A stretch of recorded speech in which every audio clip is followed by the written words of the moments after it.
नमस्कार, बहुत बहुत स्वागत है आप सभी का प्राइम डिबेट में। मैं रविंद्र सिंह आपके साथ, और आज हम अपनी इस बड़ी डिबेट में चर्चा आगामी 2024 लोकसभा चुनाव को लेकर करेंगे। वैसे तो चुनाव अभी 2 महीने से ज्यादा का समय बचा हुआ है, लेकिन इसकी रणनीति को लेकर लोकसभा के रण की गूंज अभी से सुनाई देने लगी है।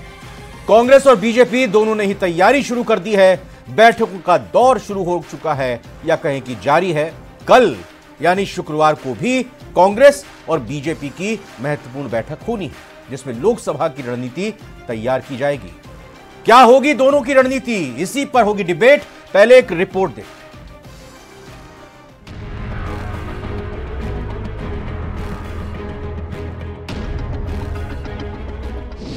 मंथन का दौर शुरू होगा, चुनावी शो।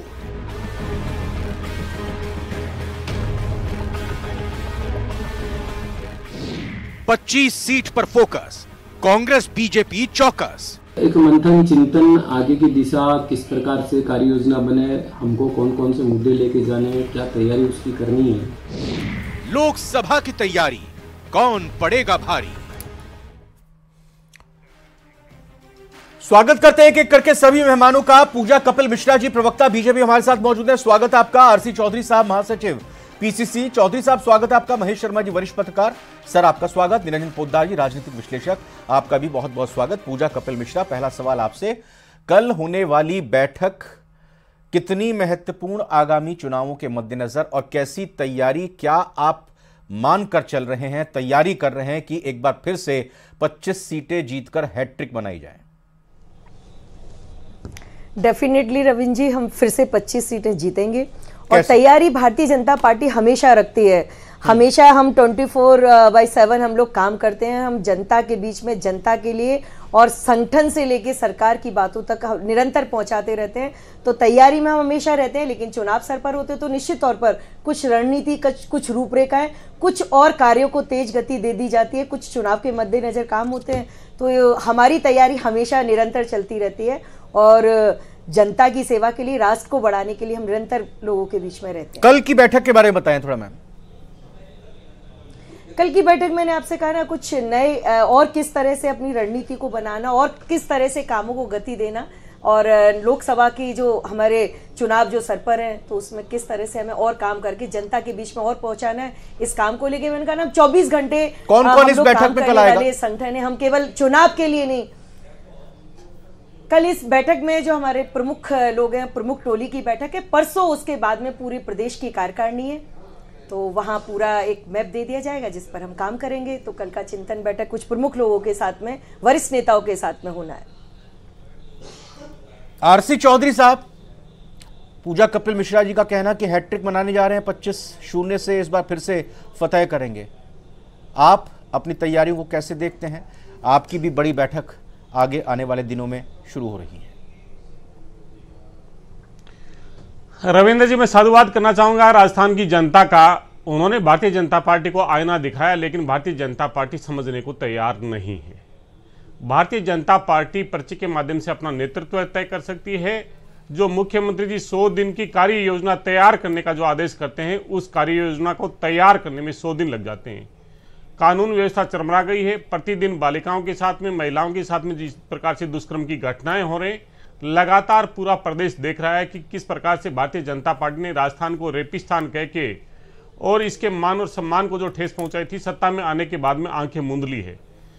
भारतीय जनता पार्टी मंत्री तो बना सकती है, लेकिन जनता का जो जनादेश है उसका सम्मान नहीं करने पे यही राजस्थान की जनता है जिसने 2018 में सूबे में कांग्रेस की सरकार बनाई और भारतीय जनता पार्टी को 25 सांसद दिए, ताकि उनकी जवाबदेही तय हो सके और दोनों को देख सके। लेकिन भारतीय जनता पार्टी के 25 सांसद देश की संसद में राजस्थान की आवाज को मुखर करने पे मौन रहे। राजस्थान की जनता निश्चित रूप से एक नजीर पेश करेगी। इस बार राजस्थान के अंदर बहुमत के अंदर, डबल डिजिट के अंदर कांग्रेस पार्टी के सांसद जीत के जाएंगे। इसलिए राजस्थान की आवाज को सुने, अधिनायकवाद और बहुमत के आधार पर तैयारी क्या कर रहे हैं? बैठक के बारे में थोड़ा बताइए। वीर जनता क्योंकि आप लोग अभी नेता प्रतिपक्ष का तो ऐलान कर नहीं पाए, वहां पर्ची से आप कह रहे हैं या 100 दिन की कार्य योजना का जिक्र कर रहे हैं, कानून व्यवस्था पर सवाल उठा रहे हैं, 25 सांसदों के कामकाज का जिक्र कर रहे हैं, लेकिन जनता भी तो देखेगी जो पार्टी नेता प्रतिपक्ष नहीं बना पा रही है वो बैठक लेकर कैसे रणनीति चुनाव की बना लेगी, तैयार कर लेगी। मतलब खुद ब खुद तैयार बैठे हुए हैं एक बार फिर से 25 सीटों से हारने के लिए। रविंद्र जी, आपने सही कहा कि जो विपक्षी दल है जिस बात का आप जिक्र करें उसी तरह का नैरेटिव बनाने का प्रयास किया, लेकिन कांग्रेस का कार्यकर्ता और राजस्थान के जो नेता हैं वो इस बात से आश्वस्त थे कि जिस हमने कांग्रेस के प्रत्याशी को बीच चुनाव के अंदर खो दिया था वो कर्णपुर की सीट कांग्रेस का कार्यकर्ता और कांग्रेस का नेतृत्व जीत के लेके आएगा, और उसी के साथ में प्रतिबद्धता से लगे थे।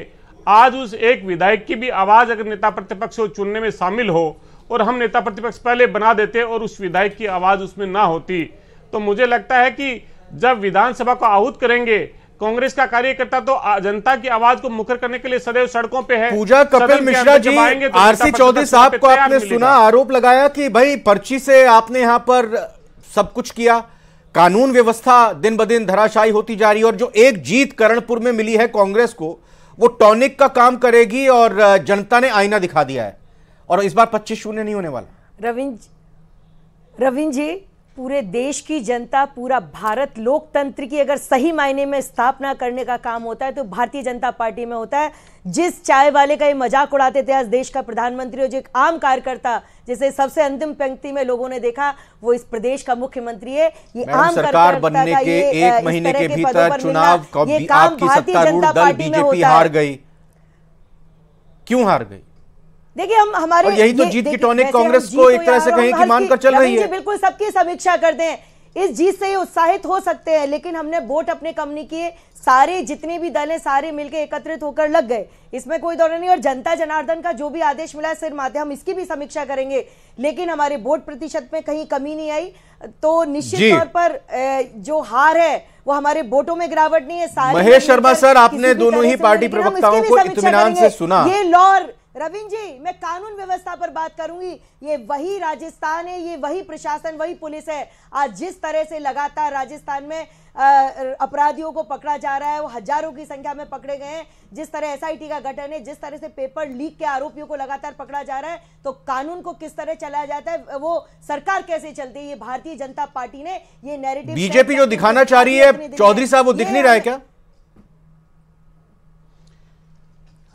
मैं उम्मीद कर रहा हूं हमारे जो पत्रकार साथी और राजनीतिक विशेषज्ञ हैं वो इस बात का जिक्र करेंगे कि सैया बहे कोतवाल तो भय काहे का।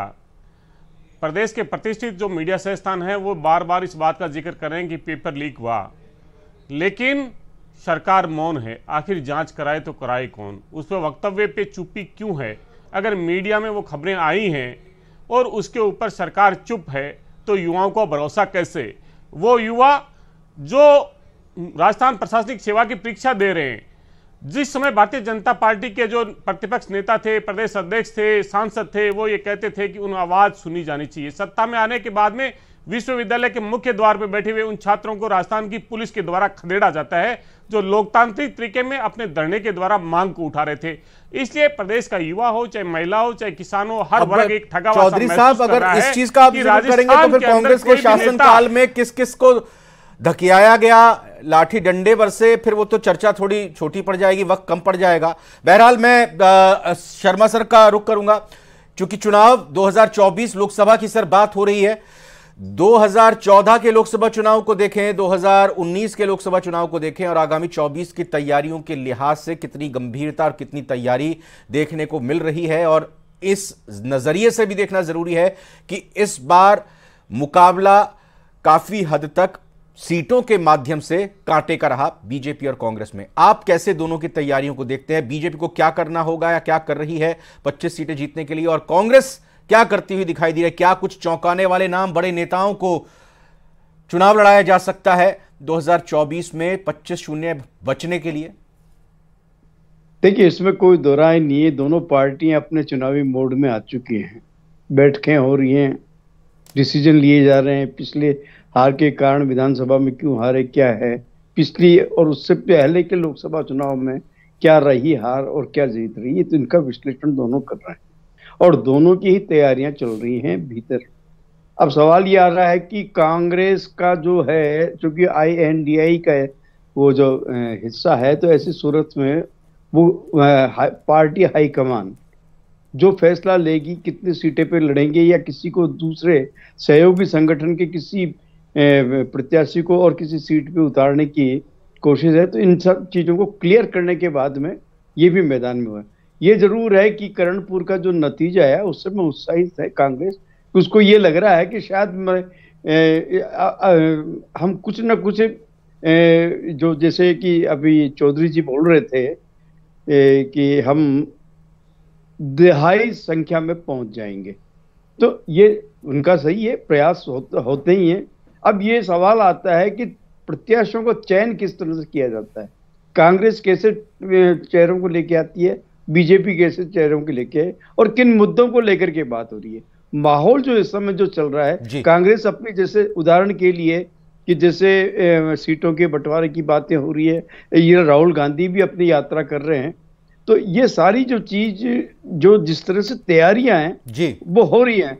और ये भी तय है कि मुद्दे जो बनेंगे वो कांग्रेस के पास जो इस समय मौजूदा स्थिति में है, जो 100 दिन की योजना है, या मतलब जिस तरह का अभी तक का जो भी देरी हुई है, विलंब में हुआ तो भी है, ये मुद्दे वो बनाएगी। बिल्कुल। और बीजेपी निश्चित रूप से ये जो मुद्दा बनेगा, बनाने की कोशिश की जाएगी। अभी राम मंदिर वाले में निमंत्रण को का जो है ठुकराने का मामला है, उसी को लेकर के एक माहौल शुरू हो गया है बनाने का।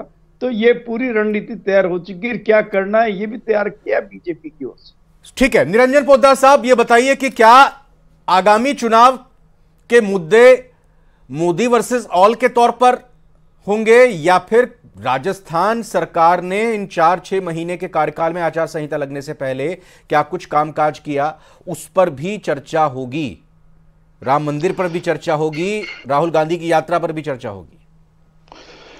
रविंद्र जी, थोड़ा सा समय का निवेदन लेकर के मैं बात शुरू करता हूं, क्योंकि बात मेरे हिसाब से बहुत महत्वपूर्ण बात है। देखिए, निश्चित रूप से आपने बहुत अच्छा सवाल किया, और मेरा यह मानना है कि जिस तरीके से विधानसभा चुनावों के अंदर प्रधानमंत्री मोदी जी ने प्रदेश की टीम को पीछे करके और केंद्र को आगे करके और केंद्र के नाम पे वोट मांगा, और उसके बाद में ऐसी परिस्थिति, विषम परिस्थितियों के अंदर उन्होंने प्रदेश जीत करके और जिस तरीके से नई टीम के हाथ में सौंप दिया, तो मेरा यह मानना है कि केंद्र ने तो अपना काम कर दिया। अब ये जो प्रदेश की जो नई टीम बना, नया नेतृत्व बना है, अब मेरे हिसाब से प्रतिष्ठा और चुनौती इनके लिए है। क्योंकि अब अगर मान लीजिए यहां पे 25 की 25 सीट जीतते हैं, और इसके अंदर एक चीज और समझनी पड़ेगी रविंद्र जी, कि अगर ये बढ़ाएंगे तो 25 से ज्यादा तो ले जा नहीं सकते।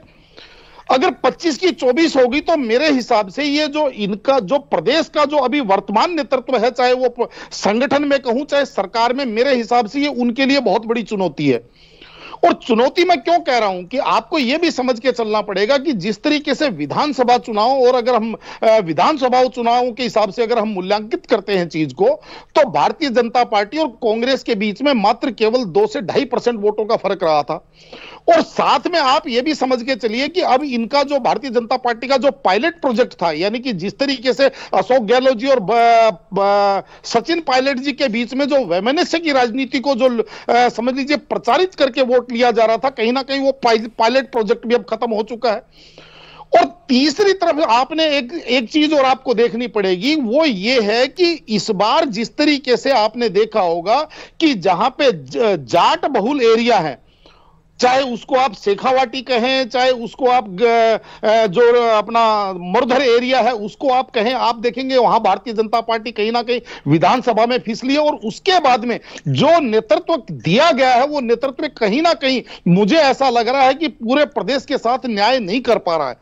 अब वो कहीं चाहे जातवाद के नाम पे, क्योंकि राजस्थान की राजनीति जातवाद के अंदर बहुत बड़ा फैक्टर होता है, इस चीज को सभी को स्वीकार करना पड़ेगा कि जिस तरीके से आपने देखा होगा कि अभी मंत्रिमंडल का इन्होंने विस्तार किया, और उस मंत्रिमंडल के अंदर कई जगह क्षेत्रवार नाराजगी है, यानी निराशा है, और कई जगह जातिवार नाराजगी है, निराशा है। तो ये मेरे हिसाब से छोटी चुनौती नहीं है अभी भारतीय जनता पार्टी के लिए। और उसके बावजूद अगर मान लीजिए जिस तरीके से कांग्रेस संगठित होकर के और अब जिस तरीके से लग रहा है कि सचिन पायलट जी के हाथ में बैटन दी जाएगी लोकसभा चुनावों की और सचिन पायलट जी इन चुनावों का नेतृत्व करेंगे, जैसा कांग्रेस की जो राष्ट्रीय नेतृत्व जिस तरीके से संकेत दे रहा है, तो उस हिसाब से मुझे ऐसा लगता है कि जो गुर्जर बेल्ट है, जहां आप ये मान के चलिए बहुत लगभग समझ लीजिए 40 विधानसभा बैटन तो कांग्रेस के शीर्ष नेतृत्व के पास ही रहेगी, ये हम सभी जानते समझते हैं लोकसभा चुनाव के मद्देनजर अगर देखें। दूसरी चीज हम आपसे यह जानना और समझना चाह रहे हैं, क्या आपको लग रहा है कि भाई बीजेपी अगर अपने केंद्रीय मंत्रियों को, अपने राज्यसभा लोकसभा सांसदों को, विधायक का चुनाव लड़ा रही है, तो यह कांग्रेस भी कुछ सीखे और रिवर्स ट्रेंड चलाते हुए जो विधायक हैं, बड़े नाम हैं, बड़े चेहरे हैं, उनको लोकसभा के चुनाव लड़वा दे यहां राजस्थान? जी रविंद्र जी, मैं इसी बात पे आ रहा था और मैं इसी बात को थोड़ा पूरा कर देता हूं। आपने जो सवाल किया उसी से जुड़ा हुआ जवाब है। बात केंद्रीय नेताओं की बात करें, बात अगर भारतीय जनता पार्टी के सांसदों की बात करें, मंत्रियों की बात करें, आपके सामने परिणाम है कि भारतीय जनता पार्टी के 3-3 एमपी जनता ने विधानसभा में हरा के भेज दिया, यानी कि जिन्होंने लोकसभा जीती थी उनको जनता ने विधायक बनने के काबिल नहीं समझा, यानी कि उनको नकार दिया। और तीसरी तरफ आप यह भी देखेंगे कि भारतीय जनता पार्टी की जो कद्दावर नेता थे, यानी कि जो मुख्यमंत्री पद के दावेदार थे, चाहे उसके अंदर आप राजेंद्र सिंह राठौड़ जी की बात करें, चाहे आप सतीश पूनिया जी की बात करें, यानी कि ऐसे ऐसे बड़े बड़े दिग्गज धराशायी कर दिए जनता ने। तो कहीं ना कहीं मेरे हिसाब से चुनौती कम नहीं है। और जो आपने कहा कि भारतीय जनता पार्टी मंत्रियों को उतार देगी, देखिए नहीं, मैं कांग्रेस की बात कर रहा हूं, विधायकों की बात कर रहा हूं। मैं ये कह रहा हूं कि संसद के लोकसभा के चुनावों में हो सकता है कि हम सचिन पायलट को देखें, हो सकता है हम अशोक गहलोत साहब को देखें, हो सकता है हम गोविंद डोटासरा को भी चुनाव लड़ता हुआ देख लें, हो सकता है भवेश जितेंद्र तो हालांकि विधायक नहीं है, हम इसी तरह के कोई और बड़े बड़े नाम भी यहां पर चुनाव लड़ते हुए देख लें जो विधायक है। केवल 10-15 सेकंड खाली आपको यही निवेदन करना चाहूंगा कि जितनी जल्दी Bharatiya Janata party celebration mode से बाहर आ जाए, जितनी जल्दी जो प्रदेश नेतृत्व है, यानी कि जो वर्तमान सरकार और वर्तमान संगठन, आज भारतीय जनता पार्टी जिस तरीके से अहम और वहम से भरी हुई दिखाई दे रही है, वो उसको कम करके और जनता के बीच में अगर पहुंच जाए, सेलिब्रेशन पॉइंट से निकलना होगा। पूजा कपिल मिश्रा जी, ये समझिए कि 25 सीटें अगर आप जीते थे उसमें से एक आरएलपी की थी, आरएलपी आपके साथ नहीं है। दूसरी चीज, आपकी पार्टी के 3 सांसद हार गए चुनाव, तो 25-0 करने का दावा करने वालों, आपको समझना होगा कि भाई आप 4 सीट तो पहले से ही हारे हुए हैं। किस मुंह से इन सांसदों को जो चुनाव हारे आप टिकट देंगे जो विधायक का चुनाव नहीं जीत पाए? और अगर किसी और को टिकट देंगे तो उसको क्यों जनता जिता देगी?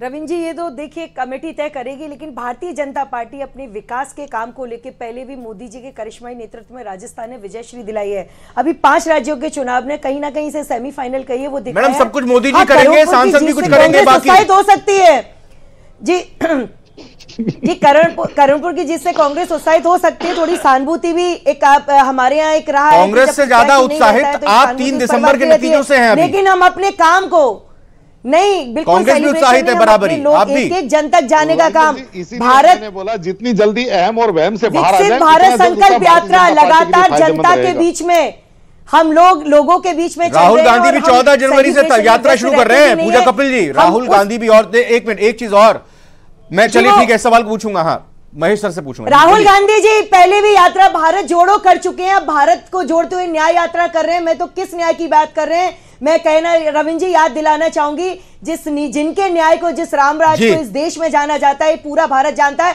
आज उन राम जी के कार्यक्रम का बहिष्कार करना, उस निमंत्रण, चौधरी साहब यहाँ राम मंदिर की बात हो रही है, 22 जनवरी को प्राण प्रतिष्ठा में आप लोग नहीं जा रहे, और दूसरी तरफ 14 तारीख से राहुल गांधी यात्रा शुरुआत कर रहे हैं। कहा जा रहा है कि ध्यान थोड़ा सा अपनी तरफ रखने के लिए किया जा रहा है। चौधरी साहब। रविंद्र जी, मैं कहना चाहूंगा कि डिबेट बड़े सार्थक तरीके से जा रही है, क्योंकि यहाँ पे एक वरिष्ठ पत्रकार हैं और बहुत ही विद्वान हैं, वो राजनीतिक विश्लेषक हैं। पूजा कपिल मेरे यूनिवर्सिटी से साथी है, बहन है, और उन्होंने बात को जिक्र किया कि राम राज्य, वो राम राज्य जो डबल इंजन की सरकार मणिपुर के अंदर है, वहाँ पे एक सैनिक की पत्नी के साथ में निर्वस्त्र करके घुमाया जाता है, सामूहिक दुष्कर्म किया जाता है, प्रधानमंत्री और गृह मंत्री मौन होते हैं। उत्तर प्रदेश के अंदर IIT के अंदर पढ़ने वाली विदुषी जो छात्रा है, उसके साथ में दुष्कर्म करने वाले 3 भारतीय जनता पार्टी के कार्यकर्ता होते हैं, और वो मध्य प्रदेश के अंदर लाडली योजना का प्रचार करते हैं। वही डबल इंजन की सरकार गुजरात के अंदर, जहां पे 15 अगस्त 2022 को लाल किले की प्राचीर से प्रधानमंत्री जी कह रहे थे बेटी बचाओ बेटी पढ़ाओ, और गुजरात की सरकार उन 11 दुष्कर्मियों को वहां से रिहाई करके और भारतीय जनता पार्टी के नेता लड्डू खिला रहे और माला पहना रही थी। मैं साधुवाद करना चाहूंगा जो हरियाणा के अंदर डबल इंजन की सरकार है, जो राष्ट्रीय गौरव की जो बेटियां थी, जो दुष्कर्म के लिए न्याय मांग रही थी, वो प्रधानमंत्री जी के पीठ के पीछे खड़े होकर संगोल की पूजा कर रहे थे और सुप्रीम कोर्ट के कहने से एफआईआर दर्ज होती है। इसलिए राम राज्य की जो कल्पना कर रहे हैं वो हिंदुस्तान का हर नागरिक जानता है कि किसी भी अबला या किसी भी नारी के साथ में ऐसा दुराचार कभी नहीं होता था और दुराचारियों का संरक्षण कभी राम नहीं देता था। इसलिए कौन राम के पीछे, नैना साहनी तंदूर कांड कब हुआ था, चाह रहा है ये देश जानता है। मैं गिनाऊं आपको उदाहरण, मैं कहना चाहूंगा मैं कहना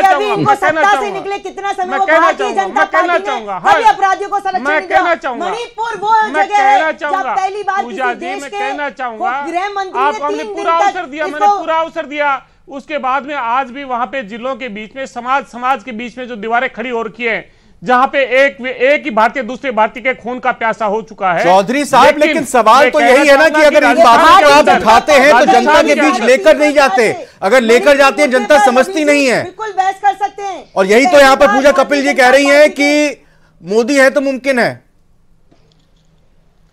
देखिए ये तो पदार्थ साहब ने निरंजन जी पदार्थ एक मिनट मैं बोल दूं, मैं आप इजाजत दे तो मैं बोल दूं, आप इजाजत दे तो मैं बोल दूं, पूजा जी एक इजाजत दे तो मैं बोल दूं, पूजा जी एक मिनट, मैंने आपको वेतन नहीं डाला, पूजा जी एक मिनट तब बोलूंगा मैं। हाँ बोलिए बोलिए। मैं ये कहना चाहूंगा कि पदार्थ साहब ने बड़ी किस प्रकार से स्पष्टता के साथ में कहा कि राज्य के अंदर जो 12 मुख्यमंत्री के ख्वाब देखे राजस्थान के अलग अलग हिस्सों में और संभागों में जो खड़े कर दिए, कुछ तो भारतीय जनता पार्टी के नेताओं ने ही उन्हें परास्त कर दिए, लेकिन प्रधानमंत्री जी उस कुनबे को समेटने में तो सफल सर यहाँ तो 12 एक दर्जन भर मुख्यमंत्री की बात कर रहे हो थे आप। कांग्रेस में कितने थे? कांग्रेस में तो जितने विधायक थे सभी मुख्यमंत्री थे। 18 मंत्री आ गए। गुजारिश तो सुन लीजिए सर, गुजारिश तो सुन लीजिए, गुजारिश बताइए रविंद्र जी बोलने का अवसर दे। रविंद्र जी अवसर दे रहा हूं लेकिन इसलिए मैं कह रहा हूं कि पर्ची के माध्यम से इन्होंने मंत्री तो बनाया लेकिन जनता ने फिर नकार दिया। जहां पे उन्होंने कहा था, नेता प्रतिपक्ष थे भारतीय जनता पार्टी के राठौड़ साहब ने कहा कि श्रेष्ठ में सर्वश्रेष्ठ चुनेंगे, उस सर्वश्रेष्ठ को राजस्थान की जनता ने, कर्णपुर की जनता ने आईना दिखा दिया। वो राजस्थान की जनता आतुर है। 2024 का चुनाव है। मैं महेश शर्मा सर से एक कमेंट लेता हूं। महेश सर मेरे को यह बताइए कि राहुल गांधी की न्याय यात्रा को, भारत जोड़ो न्याय यात्रा को अगर हम देखें तो इस बार ये पार्ट 2 कितना असर करता हुआ दिखाई देती है? ये एक चर्चा का विषय है कि पार्ट 1 के बाद कर्नाटक और हिमाचल का चुनाव कांग्रेस ने जीता था। अब ये पार्ट 2 की भारत न्याय यात्रा जोड़ो यात्रा जो है, ये कितना असर आपको लगता है दिखा सकती है? देखिए ये वहां जहां कांग्रेस की स्थिति कमजोर है, ये पूरा रूट वही है।